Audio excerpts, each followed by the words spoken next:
La boîte à merveilles, roman de Ahmed Sfaraoui. Chapitre 1. Le soir, quand tous dorment, les riches dans leurs chaudes couvertures, les pauvres sur les marches des boustiers ou sous les porches des palais, moi, je ne dors pas. Je songe à ma solitude et j'en sens tout le poids. Ma solitude ne date pas d'hier. Je vois au fond d'une impasse que le soleil ne visite jamais un petit garçon de 6 ans dresser un piège pour attraper un moineau. Mais le moineau ne vient jamais. Il désire tant ce petit moineau. Il ne le mangera pas. Il ne le martyrisera pas. Il veut en faire son compagnon. Les pieds nus, sur la terre humide, il court jusqu'au bout de la ruelle pour voir passer les ânes et revient s'asseoir sur le pas de la maison et attendre l'arrivée du moineau qui ne vient pas. Le soir, il rentre le cœur gros et les yeux rougis, balançant au bout de son petit bras un piège en fil de cuivre. Nous habitions Dachouafa, la maison de la voyante. Effectivement, au rez-de-chaussée habitait une voyante de grande réputation. Des quartiers les plus éloignés, des femmes de toutes les conditions venaient la consulter. Elle était voyante et quelque peu sorcière. Adepte de la confrérie des Gnawa, gens de Guinée, elle s'offrait, une fois par mois, une séance de musique et de danse nègre. Des nuages de bonjour emplissaient la maison et les crotales et les guimbris nous empêchaient de dormir toute la nuit. Je ne comprenais rien au rituel compliqué qui se déroulait au rez-de-chaussée. De notre fenêtre du 2e étage, je distinguais à travers la fumée des aromates les silhouettes gesticulées. Elles faisaient tinter leurs instruments bizarres. J'entendais des youyous. Les robes étaient tantôt bleu ciel, tantôt rouge sang, parfois d'un jaune flamboyant. Les lendemains de ces fêtes étaient des jours mornes, plus tristes et plus gris que les jours ordinaires. Je me levais de bonne heure pour aller au Msid, école coranique située à 2 pas de la maison. Les bruits de la nuit roulaient encore dans ma tête, l'odeur du bon joint et de l'encens m'enivrait. Autour de moi rôdaient les genoux, les démons noirs évoqués par la sorcière et ses amis avec une frénésie qui touchait au délire. Je sentais les genoux me frôler de leurs doigts brûlants. J'entendais le rire comme par les nuits d'orage. Mes index dans les oreilles, je criais les versets tracés sur ma planchette avec un accent de désespoir. Les 2 pièces du rez-de-chaussée étaient occupées par la choufa principale locataire. Au 1er étage habitaient Delis le Oued, sa famille, sa femme Rahma et leur fille d'un an plus âgée que moi. Elle s'appelait Zineb et je ne l'aimais pas. Toute cette famille disposait d'une seule pièce. Rahma faisait la cuisine sur le palier. Nous partagions avec Fatma Bizouya le 2e étage. Nos 2 fenêtres faisaient vis-à-vis et donnaient sur le patio. Un vieux patio dont les carreaux avaient depuis longtemps perdu leurs émaux de couleur et qui paraissait pavé de briques. Ils étaient tous les jours lavés à grande eau et frottés au balai de Doum. Les genoux aimaient la propreté. Les clientes de la chouafa avaient dès l'entrée une bonne impression de netteté et de paix qui invitait à l'abandon, aux confiances, autant d'éléments qui aidaient la voyante à dévoiler plus sûrement l'avenir. Il n'y avait pas de clients tous les jours. Aussi inexplicable que cela puisse paraître, il y avait la morte saison. On ne pouvait en prévoir à l'époque. Brusquement, les femmes cessaient d'avoir recours à des filtres d'amour, se préoccupaient moins de leur avenir, ne se plaignaient plus de leurs douleurs des reins, des omoplates ou du ventre. Aucun démon ne les tourmentait. La chouafa choisissait ces quelques mois de trêve pour s'occuper de sa santé propre. Elle se découvrait des maux que sa science ne pouvait réduire. Les diables l'hallucinaient, se montraient exigeants quant à la couleur des cafetons, l'heure de les porter, les aromates qu'il fallait brûler dans telle ou telle circonstance. Et dans la pénombre de sa grande pièce tendue de crétonne, la chouafette gémissait, se plaignait, conjurait, se desséchait dans des nuages d'encens et de bonjoins. J'avais peut-être 6 ans. Ma mémoire était une cire fraîche, et les moindres événements s'y gravaient en images ineffaçables.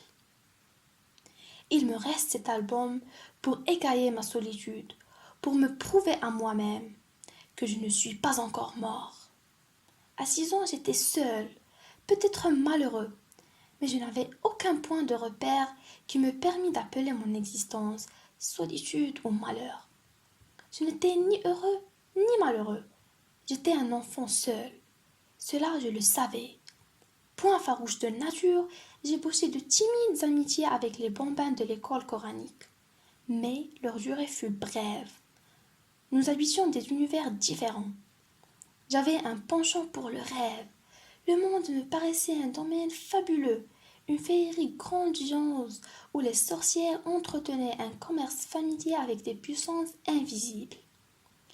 Je désirais que l'invisible m'admît à participer à ces mystères.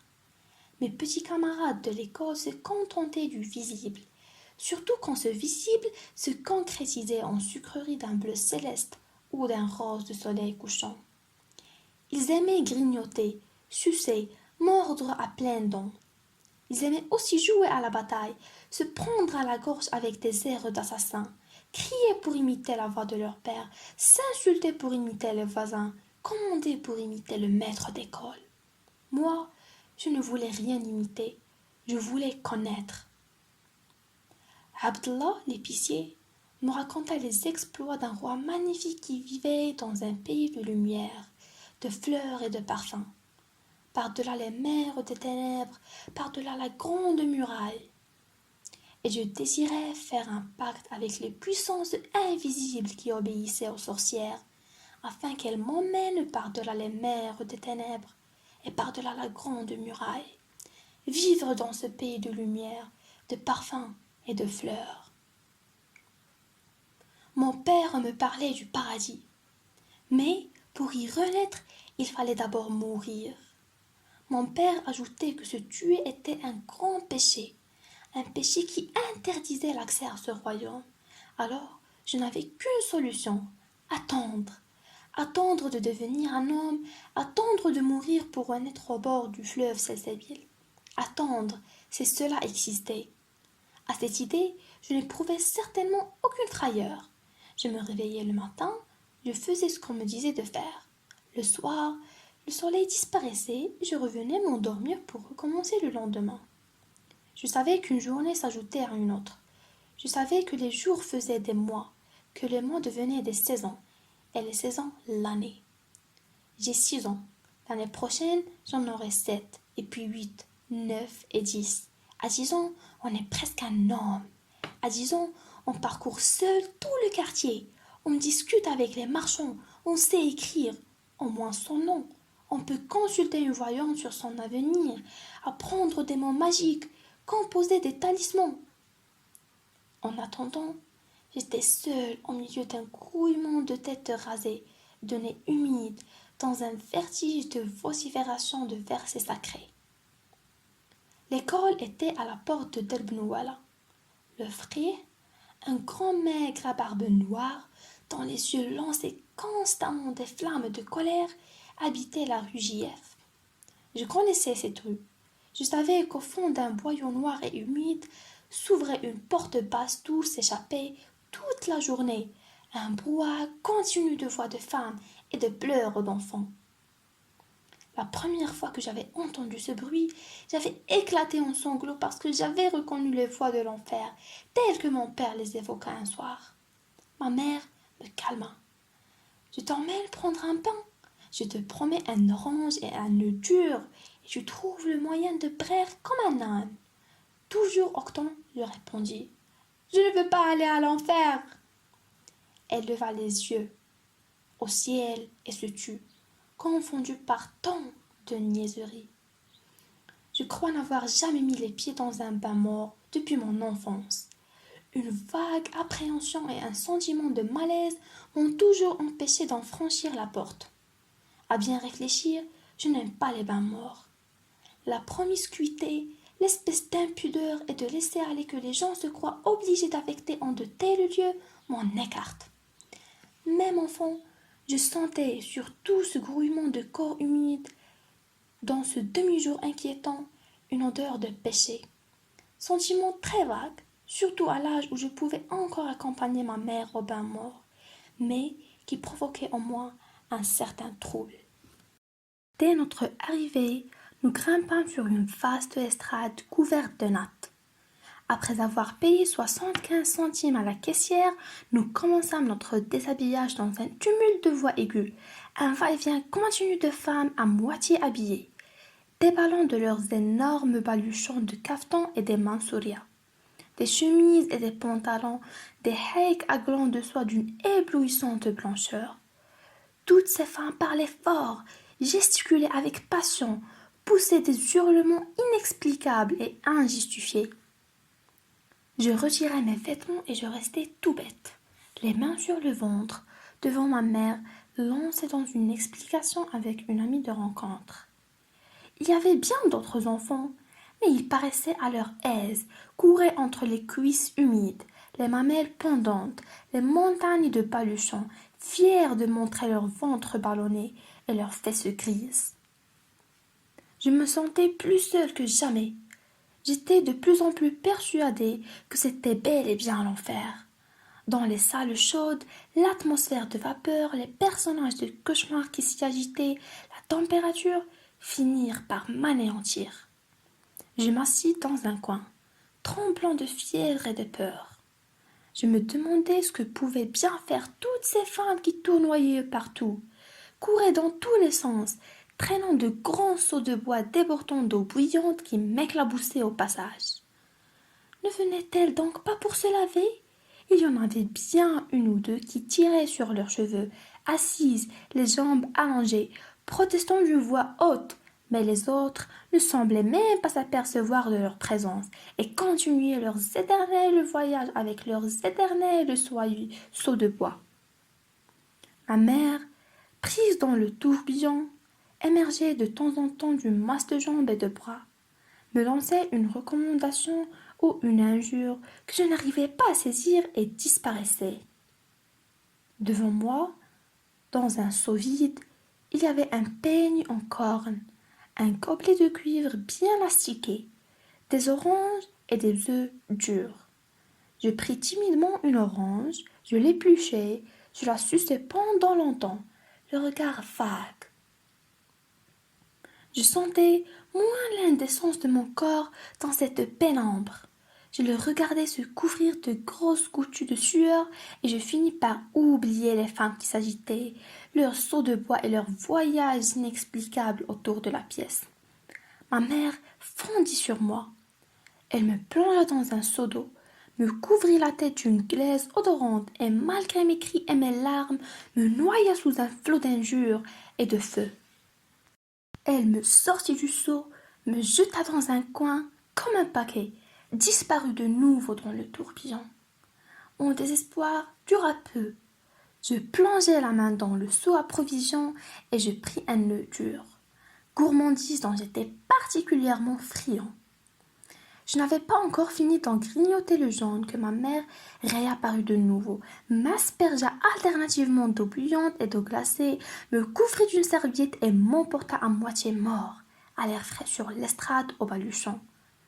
Je l'entendis dire à la caissière: « La lave-Thomas, je te laisse mon fils, je n'ai pas encore eu une goutte d'eau pour me laver. » Et à moi: « Habille-toi, tête d'oignon, voici une orange pour t'occuper. » Je me trouvais seule, les mains croisées sur mon ventre en flammes, plus bête que jamais au milieu de toutes ces inconnues et de leurs fastueux baluchons. Je m'habillai.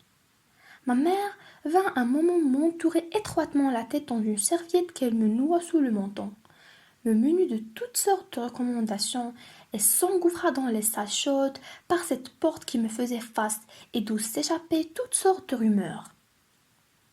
J'attendis sur l'estrade jusqu'au soir.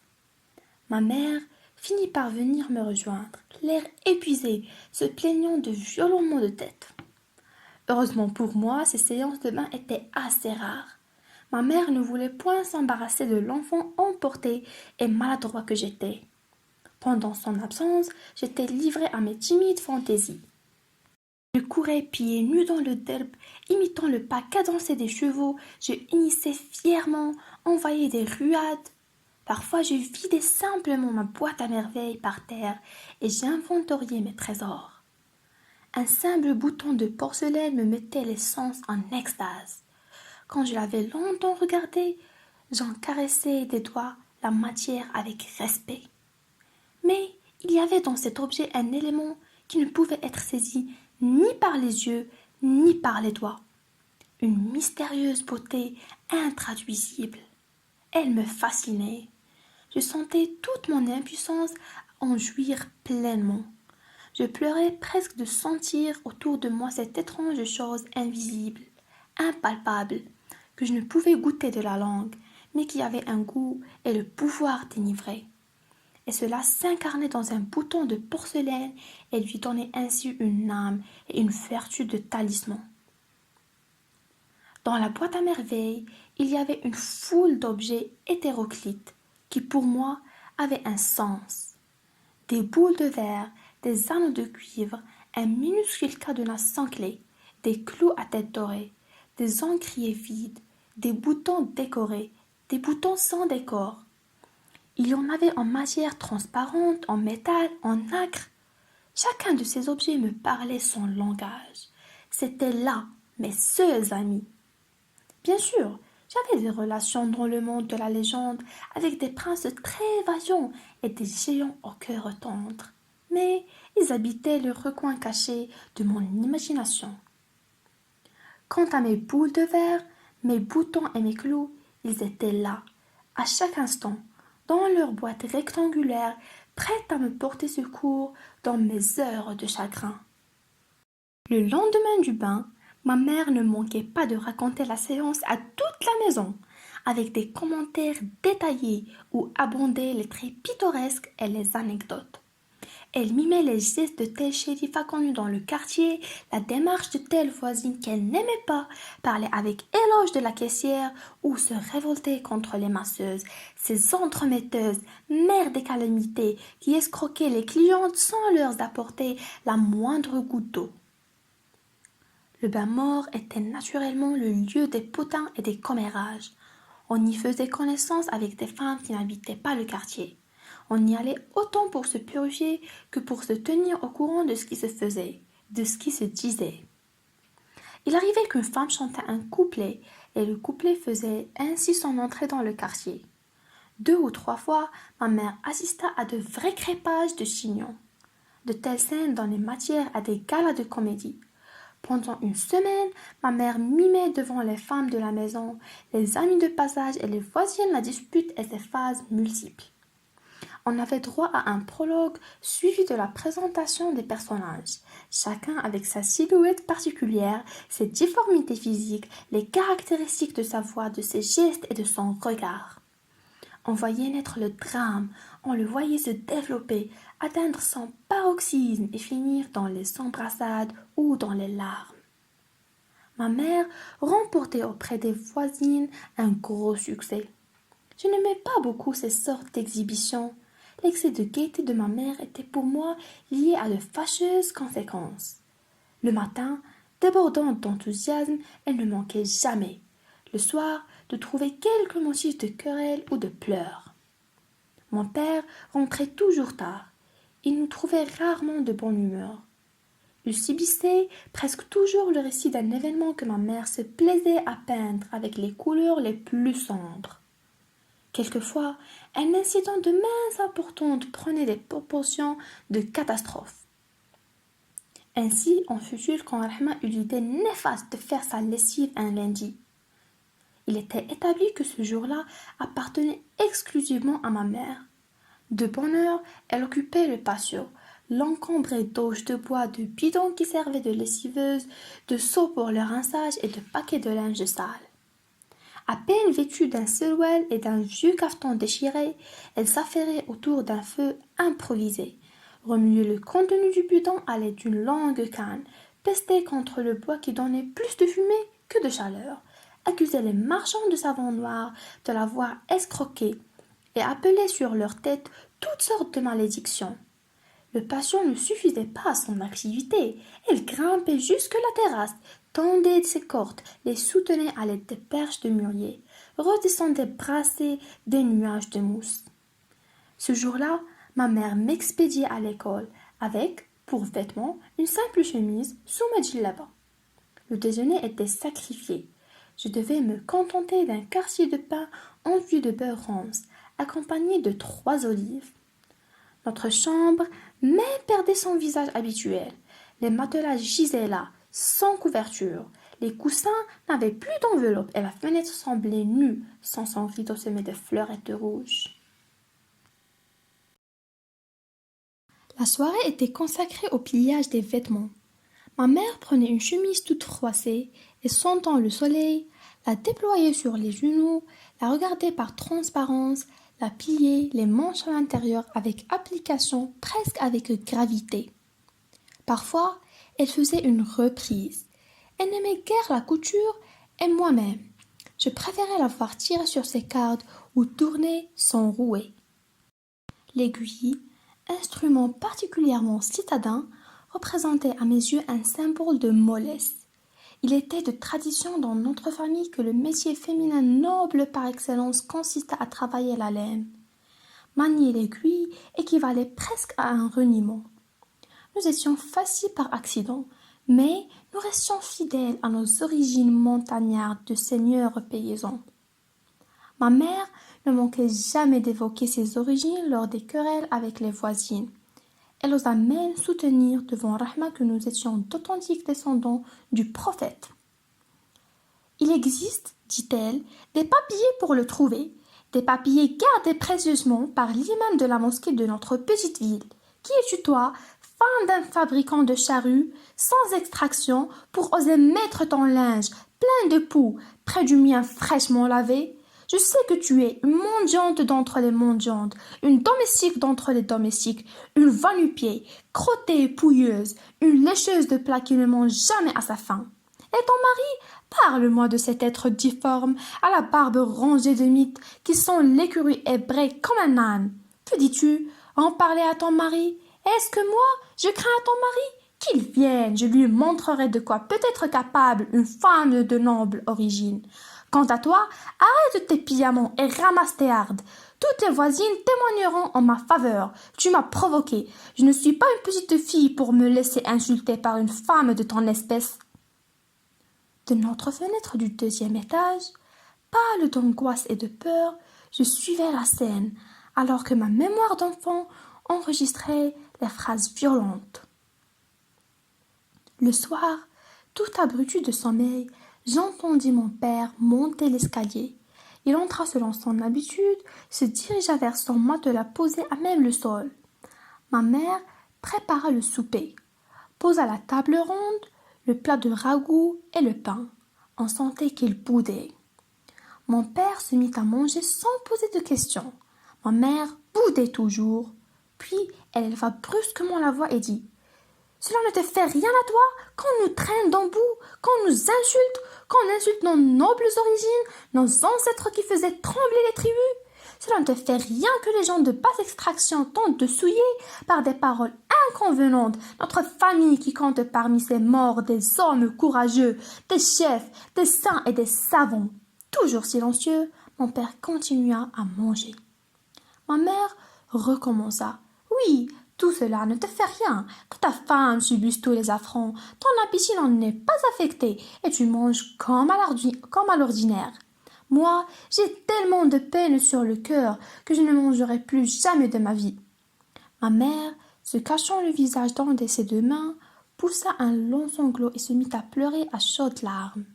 Elle gémissait, se lamentait, se donnait de grandes claques sur les cuisses, chantait sur un air monotone et combien triste tous les malheurs qui l'avaient frappée. Elle énumérait les insultes qu'elle avait reçues, les épithètes dont on l'avait gratifiée, recommençait intarissablement le panégyrique de ses ancêtres qui, par la même occasion, se trouvaient offensés. Mon père, rassasié, but une gorgée d'eau, s'essuya la bouche, tira à lui un coussin pour s'accouder et demanda: avec qui t'es-tu encore disputé? La phrase eut sur ma mère un effet magique. Elle cessa de pleurer, releva la tête et, avec une explosion de fureur, s'adressa à mon père.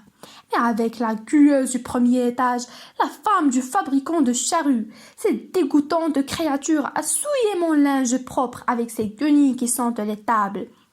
Elle ne se lave jamais d'ordinaire, elle garde ses vêtements 3 mois.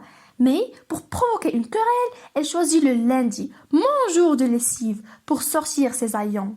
Tu connais ma patience, je cherche toujours à aplanir les difficultés. Je ne me départis jamais de ma courtoisie coutumière. Je tiens cela de ma famille. Nous sommes tous polis. Les gens qui nous provoquent par des paroles grossières perdent leur ton. Nous avons conservé notre calme et gardé notre dignité. Il a fallu cette pouilleuse. La voix de Rahma troua la nuit. Pouilleuse? Moi? Entendez-vous, peuple des musulmans? La journée ne lui a pas suffi. Les hommes sont maintenant dans la maison et pourront témoigner devant Dieu qui de nous deux a dépassé des limites des convenances. Ce qui se passa après ne peut être décrit par des mots. Ce furent d'abord des cris aigus et prolongés, des vociférations, des sons sans suite et sans signification. Chacune des antagonistes, penchée hors de sa fenêtre, gesticulait dans le vide, crachait des injures que personne ne comprenait, s'arrachait les cheveux. Possédée du démon de la danse, elle faisait d'étranges contorsions. Voisins et voisines sortirent de leurs chambres et mêlèrent leurs cris aux cris des furies. Les hommes, de leur voix grave, les exhortaient au calme, insistaient pour qu'elles maudissaient solennellement Satan. Mais ces sages conseils les excitaient davantage. Le bruit devint intolérable. C'était une tempête, un tremblement de terre, le déchaînement des forces obscures, l'écroulement du monde. Je n'en pouvais plus. Mes oreilles étaient au supplice. Mon cœur dans ma poitrine heurtait avec force les parois de sa cage.